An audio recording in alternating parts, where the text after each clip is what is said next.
Hello and welcome to the Pig and Whistle Tales from Azeroth. As always here at the Pig and Whistle Inn in Stormwind, I go through a variety of subjects with regards to World of Warcraft. I grab a bottle or a pint, sit back and enjoy. This midweek episode we're going to be going over a few things PvP related, PvE related, new player related, and just some general discussion on multiple things. But we're going to be starting with the forums, and as always, the forums is a great place to go. There's a lot of opinions, there's a lot of ideas, there's a lot of great ideas, there's good ideas, then there's a lot of bad ideas, there's a lot of bad takes, good takes, etc, etc. I'm going to be giving my opinion on them, and this is the first one that I picked out from the bunch. So, would be cool if they could make any class, any race. Now, I believe that they're going to do this anyway in the near future.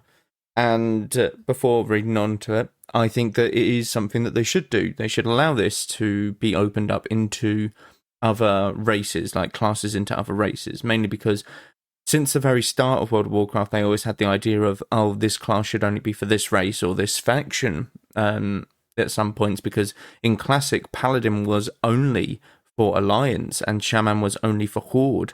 Back in Classic, so it has changed a lot since then, and there are ways that you can manipulate the lore to say, oh, this is why there are Night Elf Paladins now, or anything like that, is because over the course of the years, during like the Night Elves being with the Alliance, you know, humans, dwarves, etc., they have learned and imparted their wisdom on how to be a Paladin, because Paladins are just priests that can wield the light in a different way, kind of deal. And Night Elves can be priests. They have been ever since Classic, and I don't see why they couldn't be sort of paladins. So there are lore ways that you could get around this, but let's see what he says. Basically, the title. It'd be nice to see if they could try to create lore to make classes global or don't, because honestly, a majority probably don't care what they choose, what connects to them naturally. I think next expansion, or the one after, would give them more than enough time to fill holes in lore, or create new lore to make it make sense for everyone on both sides. I've wanted a Dwarf Demon Hunter for a while, and I think an expansion that represents a clash of other expansions like Wrath of the Lich King, Legion, Mists of Pandaria, and etc. Possibly haven't... What has he typed here? Possibly haven't... some multi-dimensional enemy similar to WoD that has us go back to defeat the guy, but doing so in a way that keeps the overall story integrity together. Or maybe just not to do that at all and start bringing in stuff everyone wants, like a V-Elf Demon Hunter. Void Elf. I want to play a Dwarf Demon Hunter. There's always grounds to make undead paladins, with one of the original paladins / priests who trained a lot the original paladins being currently undead himself. So the whole undead can ever withstand the light argument is nonsense, and they are already in a constant pain as it is. Okay, he's rambled quite a lot here, but I understand the premise. And yeah, I do think that every class should be... every race should have every class available to them. Like he says here, there are paladins that can wield the light. One of the very first sort of paladins is Alonzus Fowl, I believe. I believe he's one of the founders of the Order of the Silver Hand, and he is now an undead. Or a Forsaken, I should say. And he is one of the, I believe, council members or the Forsaken faction, so he's actually a very high-ranking official. And we have seen in-game cutscenes of people being brought back as Forsaken by the light, which means that there is a possibility for this to be a way of paladins to be integrated as undead. So there are lore implications already, but to say, like, oh, Void Elves can now be paladins is a bit tougher because there isn't much lore behind it. Okay, now you can manipulate the lore for this, and I think that anyone would be okay to sort of overlook if you kind of just went, yeah, look, they've been with the Horde or Alliance for years now, and essentially they have picked up the ways of being a paladin, being a mage, being a warlock via the other races of the Horde. and this is what unlocks them. I think that's a perfectly fine excuse to do it. I don't think that there's any reason not to, because the only thing that I can think of is if the race itself had a sort of fear of a certain class. So let's say Night Elves had a fear of being warlocks and commanding demons, because in the past they've had like goings on with demons, with Archimonde. They fought Archimonde, killed Jaden, all of this stuff, and this is why they never practiced to like the sort of dark magics that warlocks wield, and the demons, and controlling demons and stuff. Now, obviously, Night Elves can be warlocks, but you kind of get my point. If there is a lore reason that they've said, oh, we do not practice this sort of magic because of this, then you would have to look at it and change it a little bit. But I don't think that there's any indication of that, or any sort of race that has been said, like, this is why we don't do this, okay? So I think that there is a possibility for every class to be implemented into every single race in WoW, and I think that they will do it in the next expansion. I think in Midnight, in a patch 0.1 or 0.2 patch, I think that's when it will happen. And it will be very good. I think it will be very healthy for the game. I think it will be very, very good. And I don't get why they haven't done it sooner. There are a lot of reasons, or there are a lot of points in WoW where they could have started to do this. Okay, they really, really could have. They could have added so many different things. In Battle for Azeroth is kind of the main one where, like, if they did this back in Battle for Azeroth, it would have been like, okay, we need more paladins on the front line, like, to fight against the Horde. Therefore, the Alliance, like humans, dwarves, and whatever, Draenei, have been teaching the Night Elves how to be a paladin and stuff like that. I think that would have been fine, and that would have been the best sort of setting for it. But in Midnight, or the next patch anyway, I know that there is a lot of Horde versus Alliance conflict back in Kalimdor, I believe. No, Eastern Kingdoms. So we're going back to sort of sort that out. So maybe that's the introduction of all of this. Who knows? But yeah, I definitely think that this is going to happen in the near future, and I don't think that I can really disagree with it, to be honest with you. I think that it's very, very good. Now, the next point that I want to look at is best expansion to level. I believe that I've done something similar, but this is on the new player and help guides, so I wanted to address it. Hi everyone, I'm planning to get a WoW sub after playing as a free-to-play for 4 years. Okay. Does anyone have any recommendations or tips for leveling a character? I'm planning on utilising heirlooms, rested XP, and other methods. I also want to know the best expansion for fast leveling with quests and dungeons. Thanks. Okay. If you're looking at a best expansion, you're looking at the questing, you're looking at the dungeons, you're looking at, well, just for leveling, we're going to be looking at them two things. We're not going to be looking at the raids because people aren't doing them raids anymore. They are previous content raids. Okay, so we're going to be looking at questing, zones maybe, and the dungeons. In my honest opinion, you are looking at Legion. Okay, now Legion has some very, very good zones. Val'sharah, Azuna, High Mountain, Suramar. You have all of these different zones that are amazing, including the likes of Stormheim.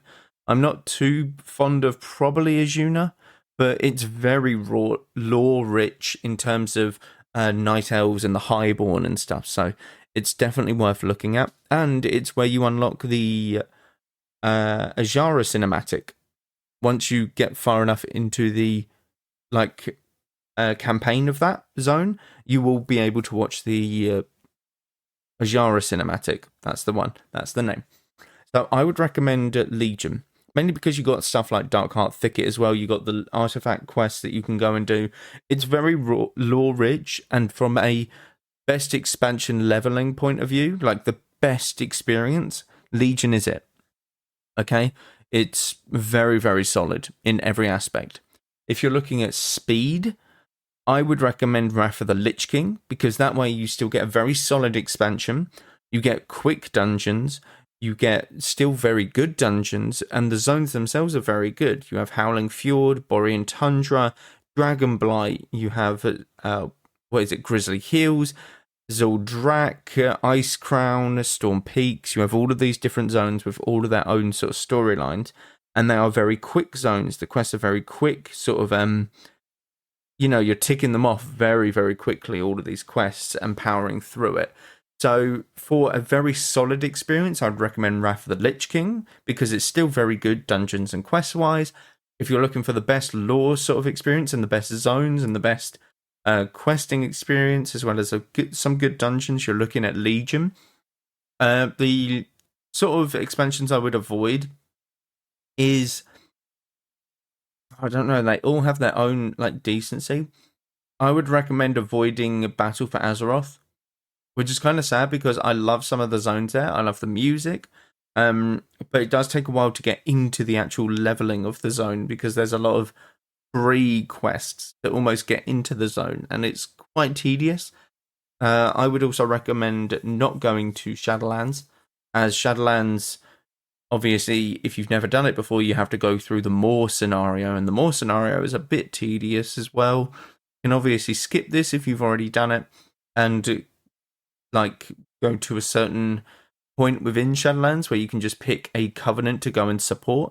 But again, the quests are very few and far between. There's no actual structure to the questing. It's very much just a full-on campaign. So you're forced to go to Bastion, and then Maldraxxus, and then Ardenweald, and then Revendreth. So, there is a bit of linear questing there, which isn't great. So these are the two that I would mainly recommend avoiding. Also, the dungeons aren't very user-friendly when it comes to how quick and efficient you want to level. Now, firstly, you're a free-to-play player, or if you're getting a sub, I would recommend just taking the leveling slow. Please don't rush towards endgame. I know that for 4 years you might just be doing questing, but there's more to questing than just literally zooming through it, because the lore implications in some of these are very, very good right now. And like Legion, there's so much lore in that. Like Wrath, there's so much lore. It needs to be respected a bit more, and that's what they're doing in the next patch as well. I do want to add that this is what they are doing in the next patch. In 11.1.7, they are adding the Lorewalker Cho stuff, which is the Arthas, the Xalatath, and the Ethereals sort of storylines. Now, these storylines are very, very good. They tell a story of WoW's villains or these other different characters within Warcraft, and it shows you basically everything that's happened with them in their history and our history, because Arthas is very much go to the Culling of Stratholme, you go to Ice Crown, you kill Arthas, you become Arthas for a bit, you see the cinematics, you see the lore, you see what has happened in all of that time, and it's really, really cool, and something that needs to be experienced, I think, by not only new players, but older players of the game, because people forget about this stuff, and it is very lore-rich, the game. It really is, but I'm glad that they are able to condense it into this Lorewalker Cho sort of story time, because it's like, okay, this is like the bare bones of it. If you really wanted to look up a video on YouTube, or go level in Northrend or something like that, because that way you'll get the full story. And I think that this is just very good. I think it's needed, and this will help with the leveling experience, in my honest opinion. Next one I wanted to look at is easiest class to play in PvP. Now, you might say there's no easy class in WoW. There is. Okay. So let's say you had a friend who was really bad at the game, and you had to recommend them a class to play in Arena that they could succeed on, despite being mechanically challenged as a player. I'm thinking Warrior or DK. Thoughts?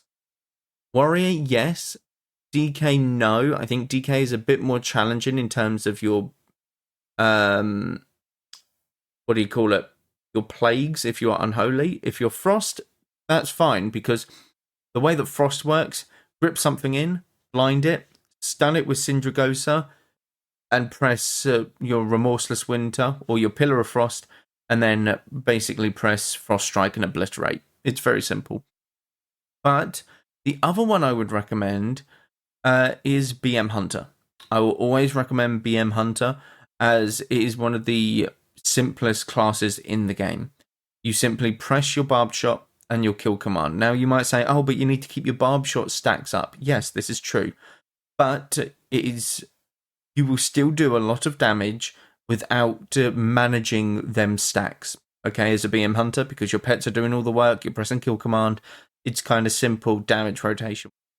Now, this person recommends Shadow Priest.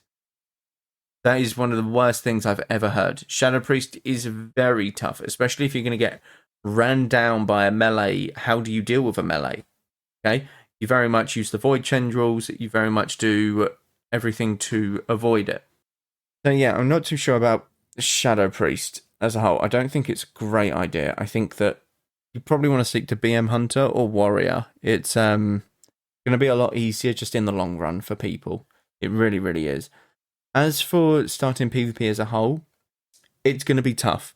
It will be tough. It'll be very, very tough. And I don't see why people will get frustrated when it comes to Arena, because you might not be winning as much as you want to. But the game, it just takes a lot of knowledge. And that's how you win arenas, with just knowledge of the classes, of the matchups, of what's going to be what's going to be this, that, here and there. Okay? Now, I think that people can get into Arena. It will take some time, but I would very much recommend BM Hunter or Fury Warrior. These are your two main sort of staple points. If you're looking at primarily a caster as a DPS spec for Arena, I would... Oh, God. Casters are very tough, but I would recommend Evoker. Okay, Evoker is very simple. You simply press sort of your Disintegrate or your Fly, and then you press your Eternity Surge, Tip the Scales, Fire Breath, and then Disintegrate. That's it. That's the simplest rotation I can think of for a caster. There's not really much else. Casters are more... They do have more complex stuff sometimes than other melees. Another one actually is Retribution Paladin. Now, Retribution Paladin damage is very simple, but the sort of utility of Paladin is one of the most important things. Okay, it's very much one of the most important things. And that's where I think the problems will lie, because they won't understand the importance of using your Blessing of Freedoms correctly, your Blessing of Protections, your Lay on Hands, your Bubbles, etc., etc. So these are the things that are going to become more knowledge-based as you go along, but it's very much going to be based on how quickly your friend learns and which class he is picking up. But I would recommend Fury Warrior or BM Hunter.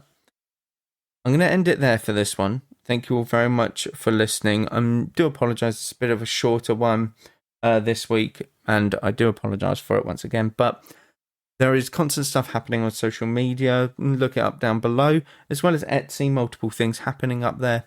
Thank you all very much for listening, and go with Valor, friend. Goodbye all.